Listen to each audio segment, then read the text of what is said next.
하나님 말씀은 구약성경 욥기 30장 1절에서 8절까지입니다.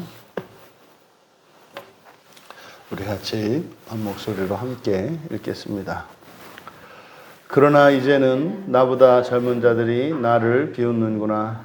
그들의 아비들은 내가 보기에 내 양떼를 지키는 개 중에도 둘만하지 못한 자들이니라. 그들의 기력이 쇠잔하였으니 그들의 손의 힘이 내게 무슨 소용이 있으랴.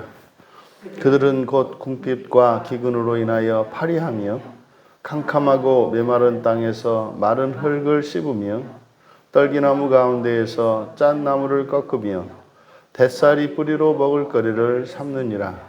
무리가 그들에게 소리를 지르므로 도둑같이 사람들 가운데에서 쫓겨나서 침침한 골짜기와 흙구덩이와 바위굴에서 살며 떨기나무 가운데에서 부르짖으며 가시나무 아래에 모여 있느니라.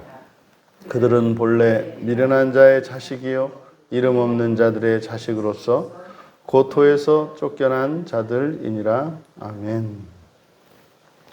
천국의 역설이라는 제목으로 말씀의 은혜를 나누고자 합니다. 우리가 앞에서 29장에서 천국에 대해 우리 살펴보았습니다. 근데 이제 그러나 이제는 이제 욥이 이제 현실로 돌아온 겁니다. 지옥과 천국에 대한 음부 세계에 대한 이야기를 하던 욥이 이제 그 천국 소망을 가지고 있는 자신의 현재로 돌아왔습니다. 그러나 이제는 나보다 젊은 자들이 나를 비웃는구나. 비웃음의 대상이 되었다는 거죠. 그러니까 이전에는 천국의 비밀을 알지 못했던, 그 천국의 계시를 알지 못했던 자신은 이 세상에서 존경과 존경을 받고 영화를 누리던 사람이었는데, 지금 이 천국의 이 놀라운 신비의 지식을 깨달았음에도 불구하고 이제는 오히려 그런 비웃음의 대상이 되어버린 자신, 이거죠. 그런데 나를 비웃는 그들이 누구냐? 이제 뭐 직접적으로 그들은 이런 자들이다. 그래서 단지 어린 자들이죠.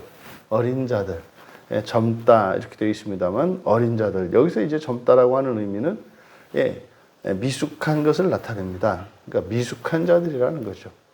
그래서 비교조차 할 수 없는 자들인 거예요. 그래서 그들의 부모에 대해서 이야기합니다. 그들의 아비는 이건 내 양떼를 지키는 개만도 못하다는 뜻이죠. 그러니 그 양떼를 지키는 개들만도 못한 그런 자들의 자식들이고 또 그런 자들의 자식들인데 아직도 미숙한 자들이에요. 그러니까 이거는 도저히 비교가 될 수 없는 그런 이들로부터 비웃음을 받게 됐다. 이것을 지금 욥은 자신이 알게 된 천국의 이 놀라운 계시와 현재의 삶에서의 이런 정반대되는 이런 역설적인 상황에 대해서 이야기하려고 하는 겁니다. 또한 그들이라고 하는 것은 사실상 천국을 알지 못하고 믿지 못하는 그런 그들이죠. 그래서 이것은 제3자의 모습이기도 합니다만 사실은 욥 자신의 모습이기도 했습니다. 과거에 그저 하늘 아래 이 세상에서의 그런 행복과 만족이 모든 것인 양 살아왔던 자신의 과거의 모습과 다르지 않은 거죠. 이제 그들에 대해서 쭉 8가지로 열거를 하는데 그들은 기력이 쇠잔해졌고 그들의 손에 힘이 내게 무슨 소용이 있으랴. 여기서 기력이 쇠잔해지고 그들의 손이 내게 무슨 소용이 있으랴. 이것은 나에게 아무런 소용이 없다. 그들의 기력은 쇠잔해진다. 그러니까 여기서는 지금 이 세상의 필멸성에 대해서 이야기합니다. 여러분, 영원한 나라, 완전한 나라. 근데 그 나라의 소망을 가지고 있는 욥. 하지만 현재는요, 반드시 멸망할 수밖에 없는 나. 여러분, 이게 도저히 이해가 안 되는 겁니다. 반드시 멸망할 자가 어떻게 영원한 세계에서의 완전한 삶을 꿈꿀까요? 그게 사실일까요? 이 사실은 말이 안 되는 겁니다. 그러면 좀 뭐가 좀 나은 점이 있어야 되지 않겠습니까? 아, 저 사람은 진짜로 멸망하지 않을 사람이고 달라도 뭐가 다르네. 그래서 예를 들어서 뭐 예수를 믿는다면 뭐 하는 일마다 그냥 성공하고 그리고 나이를 먹는데도 말이죠. 더 젊어지고 그런 거죠. 옛날에 도인들이나 이런 사람들은 돌을 막 돌을 닦고 이러면은 나이를 거꾸로 먹었거든요. 흰머리가 검은머리가 되고요. 이제 피부가 이제 겉에 피부가 죽고요. 애기 같은 피부가 아니다. 좀 봤거든요. 그러니까 80 있는데요. 이게 보여줘 이렇게 살이 다시 나와요. 피부가 머리가 이게 밑에 그 머리 뿌리부터 검은 머리가 우리 흰 머리가 밑에서부터 올라오듯이 검은 머리가 밑에서부터 올라와요. 그 얼굴도 그냥 탱탱해지고 하는 그게 여러분 뭐 그래야 역시 나하고 다르구나. 역시 도인은 도인이구나. 뭐 이렇게 좀 신뢰가 가지 않겠어요? 그럼 그리스도인들은요. 뭐 더더군다나 초대교회 때 뭐 이 그리스도인들의 삶은 어땠어요? 맨날 땅굴 속으로 피해서 숨어 살고 맨날 그냥 숨죽이고 살고 그런데 뭐라 그래요? 영원한 나라에 간대요. 그럼 그 사람들을 바라보고요. 그러니까 뭐 이 세상에서도 변변치 않은 것 같은데 이런 필멸성이죠. 그러니까 천국 소망을 가지고 있다 그래서 절대로 그것이 이 세상에서 능력 있게 하거나 뭐 그러지 않아요. 우리나라도 뭐 옛날에 정말 소나무 뿌리 뽑던 때가 있었거든요. 또 그러면 됐어요. 사실 옛날에는요. 우리나라 지금 뭐 근현대사에서 굉장히 가난했지 않습니까? 뭐 전 세계에서 가장 가난한 나라 중에 하나였잖아요. 전쟁이 끝나고 난 뒤에. 그때 교회들이 막 세워지면서요. 뭐 엄청난 뭐 이 부의 성장과 이 개인적으로뿐만 아니라 국가적으로도 어마어마한 성장이 있었잖아요. 그때 그 무기가 뭐였죠? 기도였거든요. 기도. 소나무 뽑는 기도가 그때. 그래가지고 어떻게 했어요? 이 땅에서 가난을 몰아냈어요. 지금 되나요? 이제 가난하지가 않기 때문에 안 되는 거예요. 그거는 진짜로 의지할 게 아무것도 없을 때, 그럴 때 이제 하는 거고. 근데 어떻게 해요? 그래도 결국 이제는 안 돼요. 그러니까 기도도 안 되는 때가 오는 거예요. 그러니까 이 세상의 것이라는 것이 반드시 뭐예요? 필멸성이다. 필멸적이다. 그 다음에 그들은 곧 궁핍과 기근으로 인하여 파리하며 캄캄하고 메마른 땅에서 마른 흙을 씹으며 끔찍한 얘기입니다. 궁핍과 기근 그리고 그것으로 파리하다.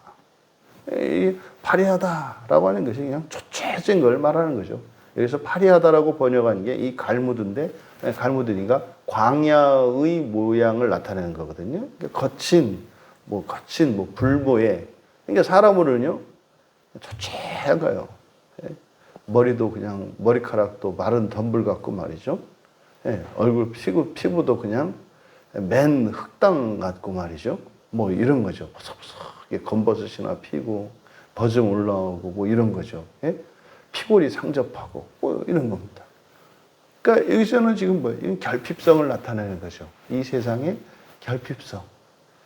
그러니까 이 세상에 뭐 부를 이루고 지금 욥을 보십시오. 욥을. 옛날에는 한때는 그래도 얼굴에 기름기가 쫙쫙 흐르고 말이죠. 포동포동했던 사람이거든요. 지금 보세요.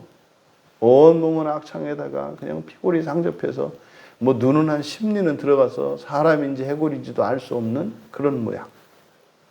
이것은 지금 단기간에 욥에게 일어난 일입니다만 사실은 언제라도 이렇게 될 수 있는 게 이 세상이죠. 또 캄캄하고 메마른 땅에서 마른 흙을 씹는데요. 이게 뭐 캄캄하고 메마른 땅, 소망이 없는 곳 아닙니까? 어떻게 흙을 먹어요? 흙을. 그러니까 이건 완전한 그리고 지금 음식을 먹는 거에 대해서 그 뒤에서도 쭉 이야기를 하잖아요. 흙을 씹으며 떨기나무 가운데에서 짠나물 먹고 뱃살이 뿌리를 먹을거리로 삼. 이게 뭐예요? 가리지 않고 먹는 잡식성이에요. 이 사람이 뭐 좀 우아한 것 같고 말이죠. 그리고 또 뭐 입맛이 뭐 까다로운 것 같잖아요. 그런데요. 정말로 배고픈 상황에 처하게 되면요. 입맛이 어디 있고 뭐 우아함이 어디 있습니까? 예? 흙이라도 씹어먹고 말이죠. 나무 뿌리라도 캐먹고 뭐 우리나라도 그랬죠. 예, 우리나라도 정말 초근목피라고 그래서 예, 이 보릿고개 넘기기 어려우니까 산에 올라가지고 나무 껍질을 벗겨가지고 예? 겉껍질은 딱딱해서 못 먹으니까 속껍질을 벗겨 먹던 그런 때가 있었단 말이에요. 예? 나무 뿌리를 캐가지고 말이죠. 물에다 삶아서 물 마시고 하던 예, 그런 때가 있었단 말이죠. 그러니까 사람이 가지고 있는 잡식성, 이 잡식성이 뭐예요? 이게 생존 본능이고 말이죠. 이게 이 세상에서 사실상 뭐 할까 안 할까 가리지 않는 뭐 이런 거죠. 또 무리가 그들에게 소리를 지르므로 도둑같이 사람들 가운데서 쫓겨나고, 그러니까 이거는요 사람들에게 쫓겨나요. 이것은 언제든지 누군가로부터 이게 배척되고 소외될지도 모른다라고 하는 외로움과 두려움이죠. 항상 버림받을지도 모를 것 같은 소외될지도 모르는, 그래서 이런 외로움과 두려움에 떨죠. 이어 침침한 골짜기와 흙구덩이와 바위굴에서 살며, 삶의 모습이 이런 거죠. 그래서 침침한이라고 번역한 단어가 아루츠인데, 이 아루츠는 무시무시한 공포스러운 이런 뜻이에요. 그러니까요, 공포스러운 골짜기 그런 거 있지 않습니까? 아주 음산하고 말이죠. 소름이 오싹오싹 돋는 뭐 이런데, 그리고 습해가지고 말이죠. 몸은 아주 이게 시리워지는, 그런데 오갈 데 없으니까 말이죠. 그런 곳, 무시무시한 골짜기, 그리고 흙구덩이와 바위들 사이, 그러니까 바위들 이렇게 돼 있거든요. 바위 사이죠. 그 흙구덩이와 바위에 살고. 그러니까 우리의 삶이라는 게, 이 세상의 삶이라는 게요, 이렇게 불안정하고 위태로운 거라는 거예요. 이어서 그들은 떨기나무 가운데에서 부르짖고 가시나무 아래 모여 있느니라. 부르짖고, 여기서 부르짖다라고 한 이것이 우는 거죠. 우는 겁니다. 그래서 나하크이니까 이 부르짖음은 그러니까 우는 절규예요. 절규. 그 유명한 그림 있잖아요. 뭉크의 그 절규. 이렇게 흐느적거리는. 이게 울음이에요. 울음. 울음. 그러니까 떨기나무, 이런 덤불, 떨기나무니까 덤불이죠. 덤불 가운데에서 울고. 그게 뭡니까? 인생이 비참과 슬픔을 나타내요. 가시나무 아래 모여있고, 가시나무 아래 여기서 모여있다, 샤파흐, 이거는 한데 뒤엉켜 있는 거죠. 그러니까 마치 정말 거지들이 떼를 지어서 다리 밑에 모여있는 모양새, 뭐 이런 거죠. 여기서는 광야니까. 가시나무 아래 엉켜있다. 집단성이에요, 집단성. 한데 뒤엉켜 있는 집단머리. 그러니까 무질서하면서도 집단을 이루며 살아가는. 뭐 거기에는 위에서 이야기했던 이런 게 있는 거죠. 가난과 결핍과 배척과 그리고 소외에 대한 두려움과 외로움, 불안정한 이런 비참, 이런 게 있어요. 그런데 또 어떻게 해요? 한데 뒤엉켜서 같이 모여서 살아요. 그들은 본래 미련한 자의 자식이요, 이름 없는 자들의 자식으로서 고토에서 쫓겨난 자들이다. 이들은요, 어리석은 자들의 자식, 미련한 자들의 자식. 미련한 자들의 자식이라는 게 의미하는 게 뭡니까? 소망이 없어요. 무지로 인해서 대책이 없습니다. 어떤 고난을 겪어도 거기서 벗어날 소망도 없고 방법도 몰라요. 그리고요, 이름 없는 자의 자식, 여기서 이름 없는 자들이라고 되어 있는데, 이름 없는, 이게 벨리입니다. 벨리가 뭐냐면, 여기서 이름 없다라고 번역한 게 뭐냐면, 인사유명, 호사유피 그러잖아요. 이게 사람은 죽어서 이름을 남기고, 호랑이는 호랑이 가죽을 남기다. 그래서 사람은 죽어도 이름을 남기는 거다. 이름을 남기고 죽으면, 그러니까 영원한 거다. 그래서 사람이 이름값을 해야 된다. 뭐 이런 얘기 하잖아요. 그러니까 여기서 이름 없다라고 하는 의미가 그런 의미였어요. 여기서 벨리를 그렇게 번역했는데 소멸이라는 뜻입니다. 소멸. 그러니까 소멸의 자식들 이런 거예요. 소멸하는 자들의 자식들. 그러니까요, 그냥 빛도 없이 이름도 없이. 그러니까 이 세상에 살았는지 보였는지, 그걸 말하는 거예요. 그러니까 무지와 소멸의 유전. 무지와 소멸의 유전. 그래서 고토에서 쫓겨난 자, 근본 없는 자들. 지금 이렇게 앞에서 천국의 소망을 가지고 살아가게 된 것에 대해서 기뻐하면서 놀라운 천국 계시를 우리에게 가르쳐 줬는데, 뭐 일장 춘몽인 양 정신을 번쩍 차리고 보니 자신의 현재의 삶이 그런 자들로부터도 비웃음의 대상이 된. 그러니까요, 천국은 무한한 가치가 있는 거 아닙니까? 무한한 가치가 있는 거예요. 이 세상에서 아무리 비참하고 아무리 가난하고 아무리 외롭고 두려움 속에서 살아간다 할지라도 만약에 그 천국이 나에게 주어진다면 살만한 거예요. 살만한 거예요. 그런데 현실을 보니까 너무해. 그냥 어지간하면 참고 살겠는데 너무해. 너무. 이게 사실은 모든 사람이 느끼는 상대적인 박탈감이거든요. 이게 그리스도인들이 늘 겪는 거 아닙니까? 목사님이 그냥 맨날 기승전 첫째 부활, 기승전 하나님 나라, 그래서 뭐 하나님 나라 유업 있다 그러고 뭐 우주에 있는 뭐 별 가져라, 뭐 안드로메다 가져라 그러는데, 근데요 너무해. 너무 뭐 현재가 너무해. 그냥 이것저것 가릴 것도 없고 그냥 아무것도 그냥 뭐 그래 뭐 입에 그냥 풀칠이나 하면 되고, 생활이 불안정하고 또 언제 어떻게 될지도 모르고 또 이렇게 막 버림받을지도 모르고, 그리고 또 나이는 먹어가고 뭐 기억력도 없어져 가고, 근데 자꾸 또 뭐 마음 기경을 하라 그러고 뭐 막 이런 거죠. 게다가 뭐 나 혼자도 사는 거 힘들어 죽겠는데 또 뭐 고난의 결단을 하라나 뭐 하라나, 그래서 같이 뭐 또 뭐 고난을 지고 가야 된다나 뭐 이런 거죠. 이런 거. 여러분, 이게 천국의 역설이에요. 성경의 인물들을 한번 봐보세요. 구약은 그만두고 예수님을 보시고요. 예수님 그가 과연 하나님 맞습니까? 그러니까 예수님이 그래도 좀 폼나고 하나님 같은 때는요, 뭐 병이라도 좀 고치고 말이죠. 오병이어의 기적을 일으키고 죽은 자를 일으키고 눈먼 자를 눈 띄고, 그때는 좀 같았어요. 그죠? 그래서 조금 믿을만 했잖아요. 그래서 따라다니는 거 아닙니까? 근데 결말이 너무 허무해요. 이거는 죄를 짓지도 않은데 그걸 누명 쓰고 십자가에서 칵 죽어버리네. 지금 욥이 느끼는 그러나 이제는의 상태가 그런 주님을 버리고 떠나간 제자들의 마음이 아니었을까요? 해도 너무하는 거예요. 이건 아니지. 이건 아니지. 그럼 여러분,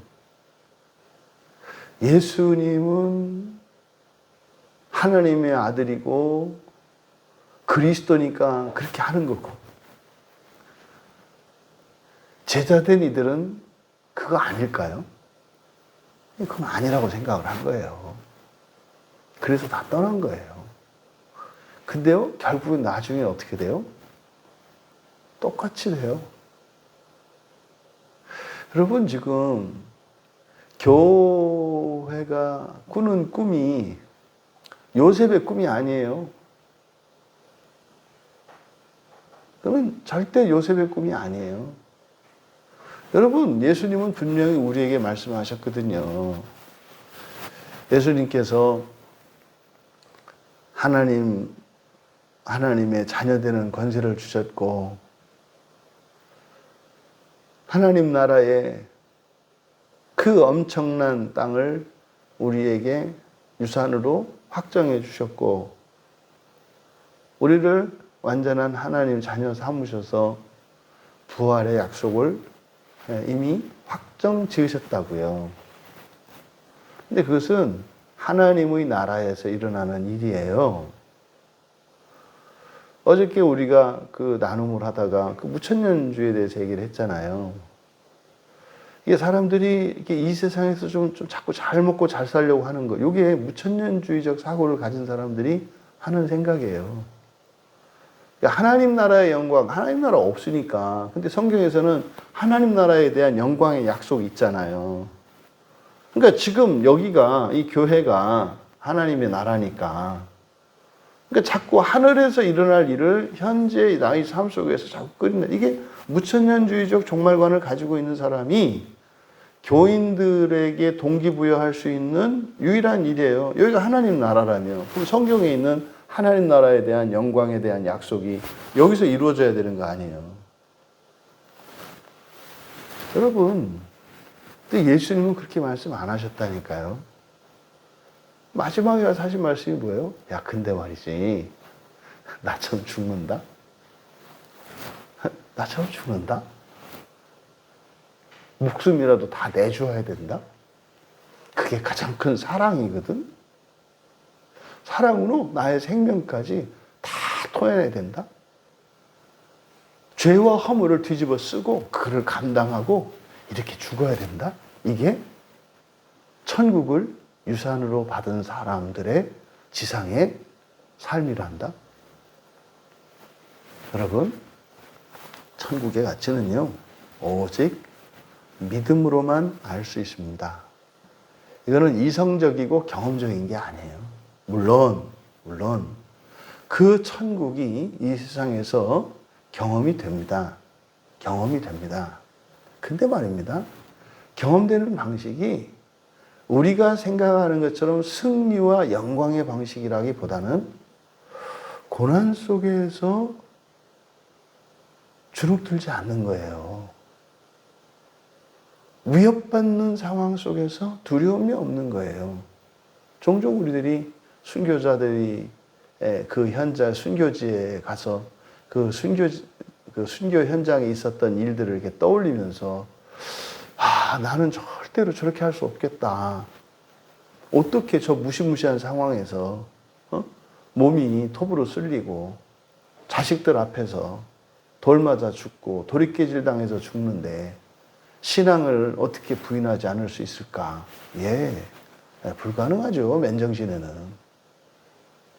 근데 알잖아요. 우리가 가난해지고 괴로워지고 더 이상 참을 수 없는 고통에 다다르면은 우리는 기도하죠. 그래서 어떻게 돼요? 우리는 언제 강해져요? 가난할 때 강해지고요. 괴로울 때 강해져요. 소망이 사라질 때 강해져요. 그러니까요. 순교의 그 순간 어떤 상황이에요? 절대적인 한계 상황이고 절대적인 절망의 상황이거든요. 그때 우리 안에 있는 하나님 나라 소망이요. 확 터지고 올라가요. 그래서요. 맨정신일 때는 도저히 감당할 수 없는 일들이 하나도 두렵거나 슬프거나 그러지 않은 거예요. 인간적으로 이렇게 멀쩡한 상태에서 저처럼 뭐 이렇게 순교지 가서 이렇게 한번 카타르시스를 느끼려고 갔던 사람은 도저히 상상도 할 수 없는 그 장면에서 웃는단 말이에요. 스테반만 웃을까요? 모든 순교자는 다 웃어요. 사실은 우리가 왜 그 천국 소망의 가치를 모르고 왜 기뻐하지 못해요? 믿음이 아니라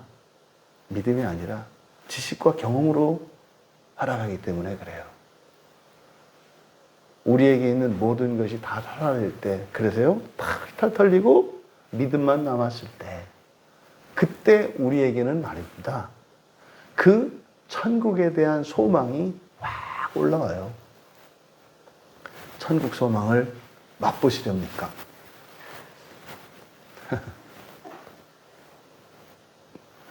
그냥 가지고만 있다가 나중에 죽어서. 그래서 천국의 가치는 오직 무엇으로만 안다? 믿음으로만 안다. 그러니까 우리의 믿음이 작동하지 않고서는 천국의 가치를 알 수가 없어요. 오히려 이 세상에서는요, 비웃음과 조롱의 대상이라니까요. 여러분들이 지금 가지고 있는 그 천국의 유산, 천국의 소망이 얼마나 돼요?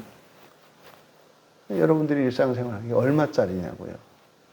이렇게 뭐 사람들한테 자랑할 만큼은 아니어도 웬만큼 좀 쓸모가 있어야 하지 않을까요? 근데요, 그거 어디다 둬요? 마음속 싶은 것에. 왜요? 쓸데없으니까. 쓸데없으니까. 그런 겁니다. 그걸 자꾸 현실로 결부시키지 마세요. 현실에서 일어나는 일은 뭐라고요? 오직 하나님의 은혜일 뿐이에요. 그건 상관없어요. 감사할 일이죠. 이런 부요함에 감사할 일이죠. 현실적으로 주어지는 존귀와 영광에 감사할 일이고 사명을 다할 일이죠. 그거는 다 빚이에요. 하나님이 여러분에게 큰 재산을 주시고 권세를 주신다면 그거 다 빚이에요. 빚. 그거 다 사명이거든요. 그러니까 여러분 그거 가지지 못한 거에 대해서 너무 그렇게 힘들어하지 마세요. 빚 없는 거 괜찮지 않아요? 여러분들에게 그런 힘과 능력과 권세가 주어진다면 그것은 여러분을 위해서 주어진 게 아니라 사명이에요. 사명. 그 사명은요, 잘 완수해야 되는 거예요. 그런 기회가 없는 게 섭섭할 수는 있지만 사실은 결과적으로는요, 괜찮다니까요.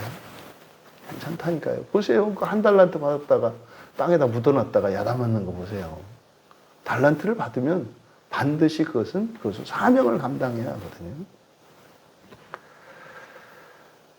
천국 소망을 가지고 살아가는 우리의 지상의 삶은 어떻습니까? 예, 이 세상, 우리가 살고 있는 이 세상은 무가치하고요, 허무하고요, 필멸적이고요, 불안정하고 두렵고 슬프고 위태로워요. 그러니까요, 그럼 이 세상을 볼까요? 이 세상에 그러니까 대안이 절대적으로 필요한 세상이에요. 우리가 살고 있는 이 세상이. 대안이 절대적으로 필요한 세상이에요. 근데 말입니다. 대안을 찾을 수 없는 그 절대적인 무지와 또 그나마 있는 힘이나 기력도 점점점 소멸해가는 이런 필멸적인 세상에 살아가요. 그러니까 사실은요, 이 세상을 살아가는데 이 세상에 소망이 없다 이 말이에요. 그러니까 여기서는 언젠가 반드시 멸망하니까, 언젠간 반드시 소멸하니까, 생로, 병, 사 다 죽으니까 다 알잖아요. 그러면 결국은요, 이성적으로 생각했을 때 천국밖에는 다른 대안이 없어요. 천국밖에는 다른 대안이 없어요. 근데요, 사람들은 천국을 대안으로 삼지도 않고 그냥 비웃어요. 대안도 없어요. 그런데 성경에서 제시하는 이런 대안을 거부하고 믿을 수 없다 그래요. 근데 멸망하기 싫어요. 대안이 없어요? 근데 성경에서 그 대안을 가르쳐 줬어요? 믿을 수 없대요? 그리고 그걸 거부해요. 역설이죠. 얼마나 이 천국이라고 하는 것이 이 세상에서는 역설적인지. 무슨 말입니까? 가고 싶은데 가고 싶지 않은 사람처럼 살아가요. 또 가지 않으면 안 되는데 절대로 안 가려고 해요. 이게 천국의 역설입니다. 천국 외에는 대안이 없는데 천국 외에 다른 대안을 원해요. 여러분, 천국을 바라는 자들이 천국을 믿지 않아요. 천국을 갈 자들이 절대로 천국을 못 갈 것 같아요. 그래서 교회 안에 그렇게 많은 사람들이 내가 구원받았냐고 물어보고 다니잖아요. 그 사람들이 누구예요? 다 천국 갈 사람들이거든요. 천국 갈 사람들이 온 사방에 떠돌아다녀요. 그러니까 마치 돌을 닦는 노승이 이건 해도 해도 끝이 없구나. 도대체 내가 누구냐? 내가 어디에서 와서 어디로 가는가? 평생을 말이죠. 도 닦은 결과가 뭐예요? 모르겠다예요. 여러분, 그리스도인들이 그런 삶을 살면 안 되죠. 그리스도인들이 그렇게 살면 안 되죠. 여러분 잊지 마십시오. 이 세상에 던져진 순간 천국을 알 수 없고요. 이 세상에 태어난 때부터 천국으로부터 멀어지면서 살고 있어요. 이 세상을 살면서 천국을 절대로 바라지 않을 수 없는 세상에 던져졌지만 절대로 천국을 믿지 않고 바랄 수 없는 삶을 살아가는 것이 인생이라는 것을 잊지 마셔야 합니다. 그래서 천국은요, 오직 믿음으로. 오직 믿음으로. 그래서 이 세상에 있는 모든 것은 우리의 믿음을 방해합니다. 그러니까 예수님이 그렇게 모든 걸 다 버리라고 하셨던 것 같아요. 뭐 때문에? 믿음을 잃어버리지 않고 믿음에 지방이 끼지 않도록. 그러니까요, 부자냐 가난하냐가 중요한 게 아니에요. 네? 즐거우냐 즐겁지 않으냐 뭐 이런 게 중요한 게 아니에요. 뭐 하면 되는 거예요? 믿음을 잃지 않는다면 뭘 해도 괜찮은 거예요. 근데 믿음을 자꾸 잃어버린다면 그 사람에게는 뭐도 안 되는 거예요. 그럼 뭐 좋은 생각이 있네요. 하나님, 저는 가난해지면 믿음을 잃어버리니 부자가 되게 해주시고, 저는 건강을 잃고 불행해지면 믿음을 이루오니 절대로 건강을 잃지 않게 해주고. 그거 아니에요. 천국의 소망을 가질 수 있는 믿음은요, 절대적인 결핍에서 와요. 하나님께서 사명을 위해서 여러분에게 모든 것을 다 주셔도 믿음을 잃지 않을 수 있는 여러분 되시기 바랍니다. 왜요? 천국은 역설적이기 때문에. 그래서 이 세상에서 행복해지면요, 천국을 바라지 않아요. 절대로. 그래서 자꾸 이 세상에서 행복해지려고 추구하는 것은 천국으로부터 멀어지려고 하는 것임을 기억하셔야 합니다. 그래서 오늘 하루가 너무 즐겁거든 괴롭게 하실 수 있는 여러분 되시기 바랍니다. 그래서 역설적인 천국을 위해서 살아가시는 오늘 하루가 되시기를 주님의 이름으로 축원합니다.